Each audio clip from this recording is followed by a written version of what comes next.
Hey y'all, how you doing? Hestia's Helper here, and I needed to do a card reading before I go to an event that I'm attending today. So I wanted to do something a little differently. I am going to do a card reading for myself, and then I'm going to do a card reading for the collective. Um, but instead of just the uh, single card pull, um, these cards also come with like spreads. So for myself, I'm going to use the Shadows of Light deck. I have a black tourmaline sitting on top of that. Very, very appropriate for the issue that I have going on. And we're going to do the bridge, which is the matter at hand, internal influences, the bridge, how to integrate the external influences, and contemplation. And then for the collective card reading, I have the Witching Hour Oracle deck. I love this deck. This is quickly becoming one of my favorites. And we are going to do kind of like a going into the new year. We'll do a 3-card spread, past, present, and future. You know what? Let's do the Bathing in the River spread, which is a weekly. Ooh, this Finding Your Coven would be good for us to do. It's kind of like a one-on-one. But the Bathing in the River spread, it says this is an easy spread to start off your week. Self-care isn't just about relaxing. It is also to do with finding grace in tough circumstances and being able to identify and tend to your needs. This spread will give you some clarity so you know what to focus on and what challenges you can expect over the next 7 days. And the cards are a personal need to focus on this week, what will energize or inspire me this week, and how can I overcome this week's challenges. So I think that'll be a good community spread to do. Before I get started, just a real quick announcements. Most of you, except for 3 that I know of that I just got mailed out on Friday, should have your cards from me for Stacy's gift card exchange. So I hope that you have received them, and I hope you enjoy them. I have received 3, 6, 7 of my cards, and I love them all. I love them so much. After the holiday, I plan on kind of doing just a flip through to show the cards, not what's written inside them or anything, but just to show the cards. You guys have got, they're beautiful. The gift exchange, there's still 1, 2, 3 people that on the app is showing that they haven't sent their gifts. I checked yesterday, with today being Sunday. I didn't think to look to see if it would update. So please get those out in the mail as quickly as possible. For those of you that are wanting to do the Zoom with us, I will put my email in the description box, and I need you to reach out to me. I know so far it's Beth, me, Stacy, Disco. I think Eldine said that she wanted to join us. And I feel maybe there was one more. I'm not 100% certain on that. If I forgot, please forgive me. My mind is somewhere else today for later in this afternoon. Okay, so let's do these card spreads. Put this up here. I've already grounded. I've cleansed my hands. I have an incense going that is for divination. I am going to light this candle and ask that any spirits wishing the betterment of higher self come in and assist with this reading and give us the message that we need to hear and some guidance as well as protection.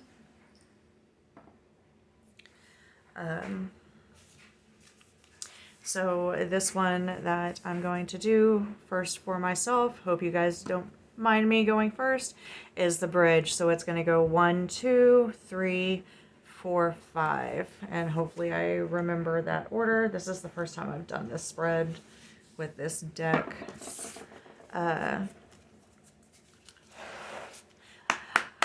I do have tarot cards, but I'm studying them before I start working with them. I plan on beginning to work with those a little bit at the beginning of the year and just kind of see how that goes.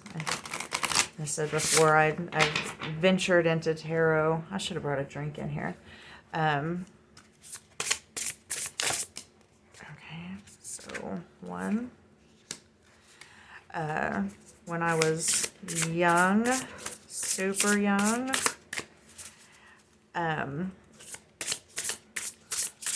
just asking that the cards give me an idea of how this afternoon is going to go and what I need to do to not only protect and shield myself, but to also make sure that my emotional, so we'll go the order that they were in. 3,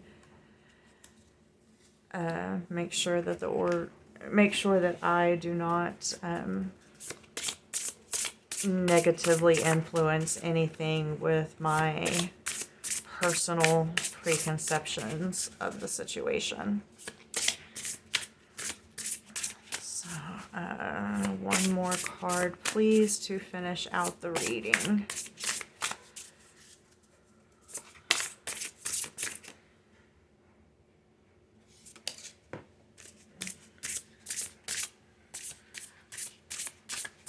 And we'll take this one. Oh, okay. Well, this is kind of how I expected this reading to go. So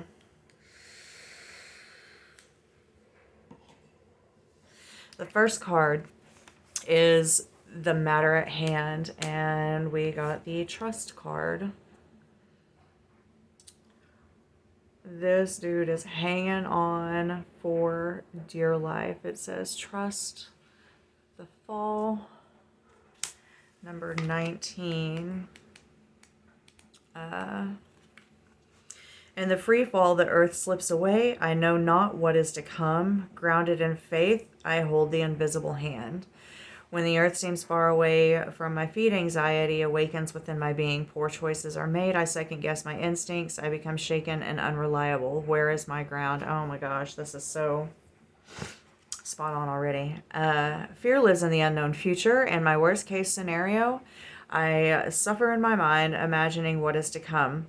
When I root myself into the reality of the present moment, I can clearly differentiate that which I can control from that which I cannot. When I release my fixation on the negative potential, I begin to believe in the other positive possibilities. Trust the process. There is no certainty in this life. When you feel the mystery looming beneath, you have the choice to persevere and hold tight to that which you feel is steadfast, or surrender your grip and allow yourself to fall into a new reality in faith that life will catch you.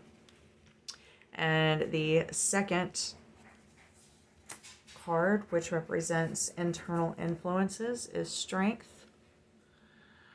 A lion, lion heart, number 22.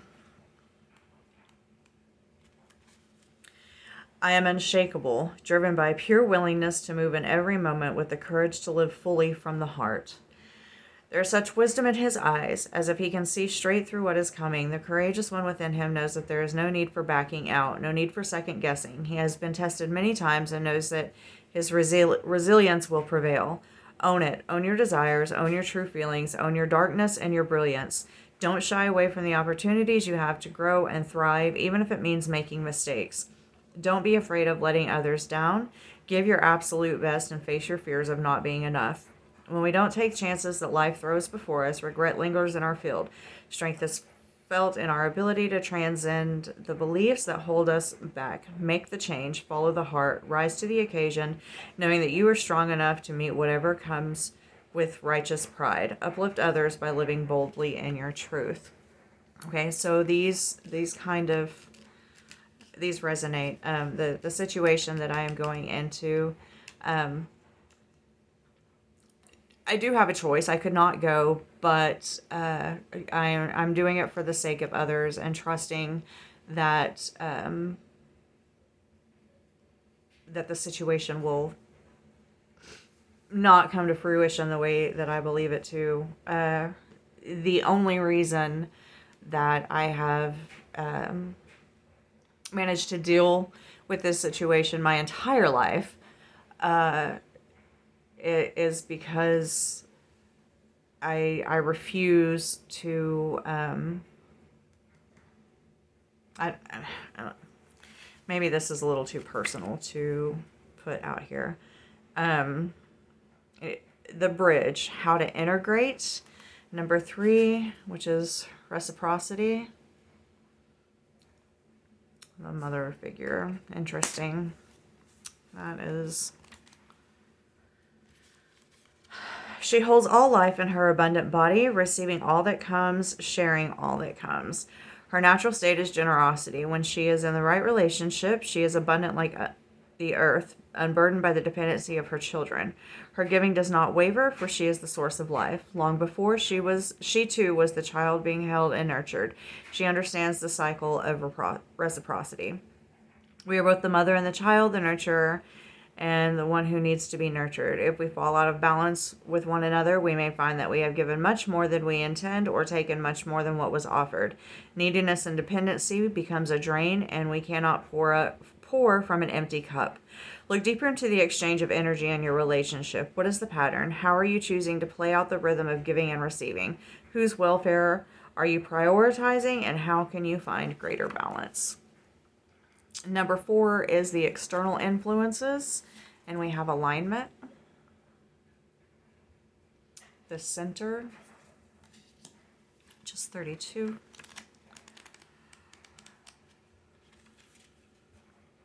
All the scattered sounds begin to harmonize. All of the bouncing colors align when I am drawn to it, when I am drawn in. Bring your attention to your breath. Feel it take you into your center. Let it scan your physical body. It knows what parts you need to soften and what needs to be strengthened.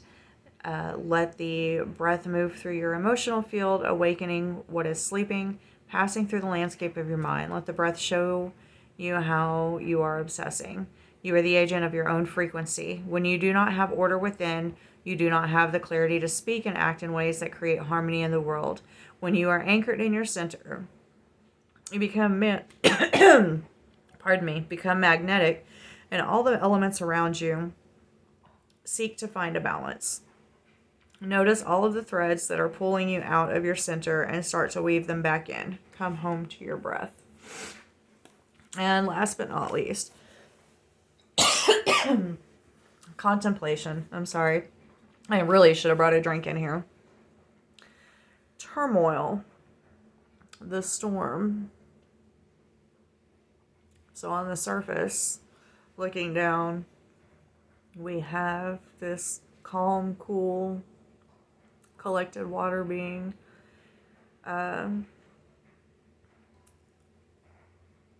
then we see the man in the sailboat, the people in the sailboat being tossed around.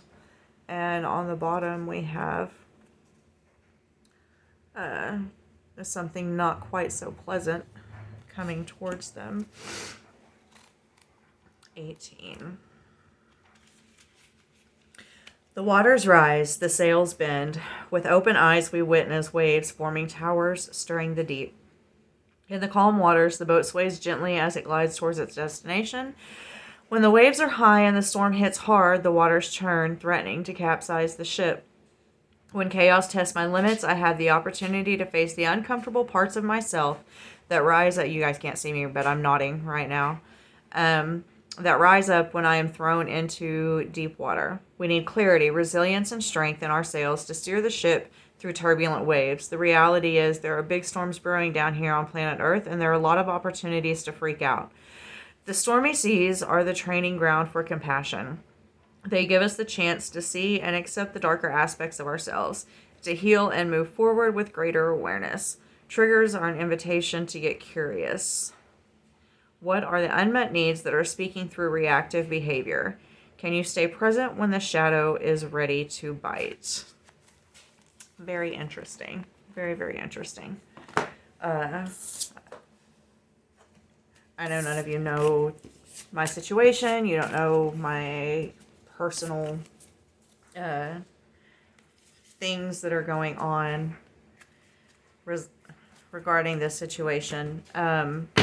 But I just want you to know that these cards were very enlightening. They I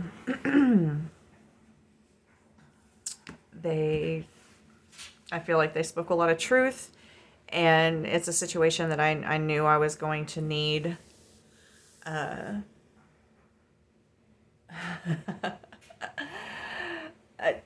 have taken protective measures, so I know I'll be fine, and I'm always fine. It's just today's going to be very taxing. So whenever this does finally upload, which probably won't be until well after I'm there and in the midst of things, whenever you guys watch this, just send me some vibes, whatever it is that you feel like I'm needing at the time, whether it's for presence and strength of mind and fortification of spirit, or if it's for rest and recovery and just some healing that I'm gonna need. So the witching hour deck we're going to do. Let me hold on, give me a second. I need to kind of shake some of that off. Grab this moonstone and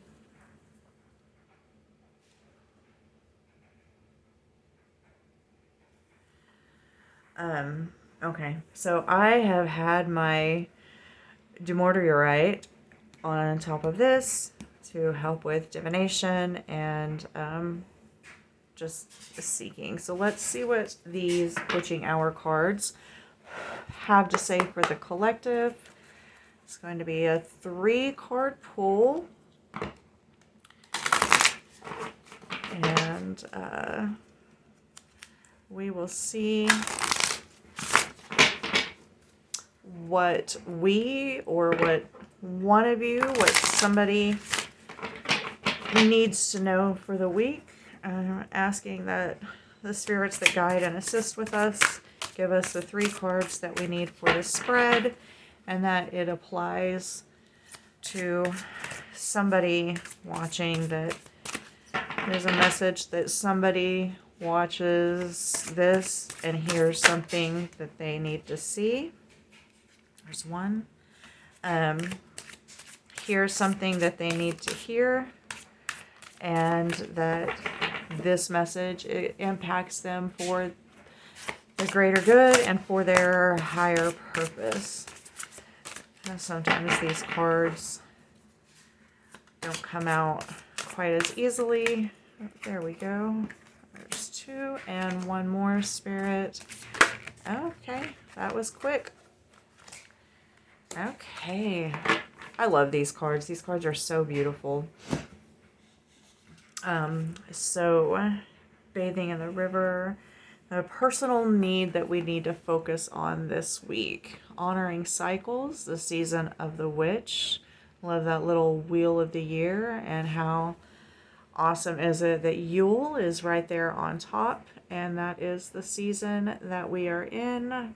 Yeah, sorry about the glare. I don't know how to, there's either glares or shadows. So 28, a personal need we need to focus on. Says keywords are honoring cycles, letting go of control, embracing the season you're in, and repeating cycles. The tarot companion is the wheel. Says life is full of ups and downs, twists and turns. The earth uses seasons to beautifully illustrate the cycles that we all face in life. The seasons also remind us that everything has its challenges, no matter how beautiful it is or how much joy it brings. Equally, even if the roughest times offers lessons, even if subtle or small. Spring bursts with color and beauty, but also comes with its fair share of wind and stormy days. Summer provides a bounty of fresh fruits and vegetables, but may be hot and often very dry or humid. Fall is cooler and rich with jewel-toned leaves, but eventually those leaves fall. And winter brings about cozy days, but wintry weather can be challenging, even dangerous. And if you're anything like me, also painful. The cold hurts me. Everyone faces obstacles. Even the most cosmically connected person has trials. This card guides you to learn to embrace the cycle you're in without trying to change anything. You are here for a reason. Ask yourself, how can I release control of what's detrimental to my situation? What positive elements within my control can I focus on instead? If you keep finding yourself in negative situations, pulling this card is a clear sign that you are failing to learn the lessons from this phase of your life. You will continue to stay here as long as needed for you to understand and grow. Continuing to date the same negative type, failing to speak up for yourself and letting others disregard your boundaries, facing financial ruin immediately after a period of wealth, or finding your best intentions are always misunderstood are all signs of stagnation. Similarly, if your circumstances are favorable now, reflect upon the choices that have brought you to this point. How can you strengthen in those areas to ensure more happy cycles in the future? Are there any ways you may be blocking yourself from experiencing more consistent joy? Okay, and then number 2, what will energize or inspire me this week? And we got as above and so below. It's a beautiful card.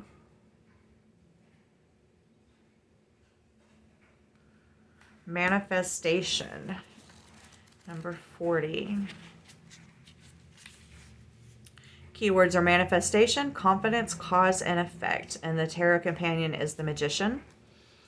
As above, so below is a common witch phrase meaning what happens in the cosmos is reflected in the material world and vice versa.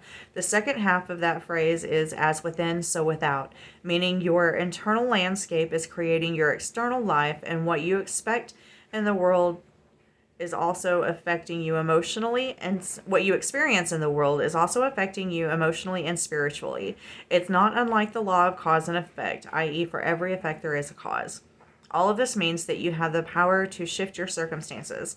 The more you heal and grow your inner world, the more the outer world will reflect the light within. You can begin by being mindful of what you send out to the universe, knowing that in some way it will make its way back to you. And that by healing your own traumas, you are contributing to the healing of the shared consciousness. By choosing kindness, you are sending more love out into the world. And by believing in yourself and embracing your power, you unknowingly encourage others to do the same. Now is the time to act upon what is within your heart, trusting that as you take steps to work towards your goals, the universe will respond in kind and move mountains on your behalf. The collective will also move to support you, and people and resources will find their way to you as a direct result of your willingness to pursue your dream. This card also serves as a card of abundance. And if your reading is about wealth, you may soon be the happy recipient of a financial windfall from my lips to your ears. Or an opportunity may lead to significant financial growth. This is a fortuitous card. However, should this card fall from the deck and land in the reverse position, it is a reminder that all beings are connected through the collective consciousness, and if you don't act on an idea given to you, eventually it will stream back into the collective and manifest in a new way. I'm not going to go back and watch this before I have a chance to leave, so you guys save me some time and comment how it landed. And there's no companion cards listed that are on the table. So finally, we have how can I overcome this week's challenge? Number 3, the Midnight Moth, which is distraction. This is a good reading for this week. Like it's, I feel like there's some good advice in there. It was 39.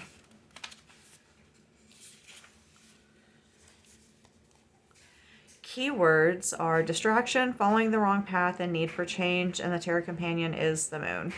Midnight Moth brings an urgent message. You are in need of drastic redirection. This is your last stop before it's too late to turn back. You've been lured into the wrong path by beautiful but dangerous light. We all do it. We all compare our journey to someone else's. You might wonder what makes them so special or how it is that they are always getting opportunities that never seem to make their way to you. The answer is that they are on their own path, which is completely separate from yours. You've been distracted, too focused on other people instead of taking the journey designed specifically for your soul. Your unique gifts have been hiding behind your attempts to be something you're not. Maybe dressing in a style not your own, but which makes you feel as if you fit in, or decorating your home to fit a trend that isn't really your taste. It could mean doing things with friends that you would rather sit out, or changing your goals to make other people happy and more comfortable. Midnight Moth wants you to know that it's not yet too late to turn things around, but it could be very soon. It may not seem to, but others can intuitively pick up when someone is not being authentic. You may be in danger of losing out on something remarkable because you weren't showing up as yourself. Remember, the universe brings you opportunities that are meant for who you are, not what others believe you should be. Okay, so good reading. There's a cycle, and I believe that we all have cycles. We have cycles where we are brave and confident and secure, and then something will happen, and it can bring us down to where we question ourselves, and we doubt and we disbelieve ourselves, and then something else will happen and we'll swoop back up. So I feel like somebody is stuck in this cycle. And it's more on the negative end of this cycle, but they need to focus and realize that the cycle is a cause of your own making. What you put out, you're going to put in. So you're manifesting the situation as it is happening to you. And I know, I've been there, I get there. I understand more than you can possibly believe that when you are in the throes of feeling like you don't want to socialize, like you don't want to be around anybody, that you just want to sit and wallow in your own misery. I feel you. I understand that, and I know that is the most difficult time that it is to give yourself positive affirmations. It's difficult during that time to believe that life can be better. I